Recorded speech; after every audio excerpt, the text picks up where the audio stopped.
Już nie chce mi się ładować tego bębenka, oddawaj!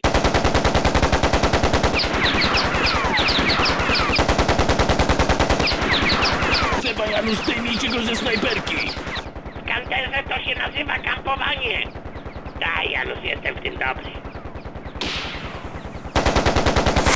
Headshot! Możecie kontynuować mecz. Dominik, to nasza szansa. Przeciwnicy nie żyją. Gramy na pustą budę. Nie tego.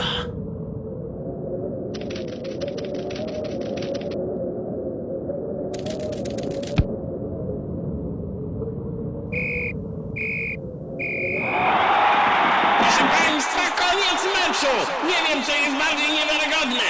Bezbramkowy remis Hufdu. Czy to, że Cipka źle wytypowała wynik?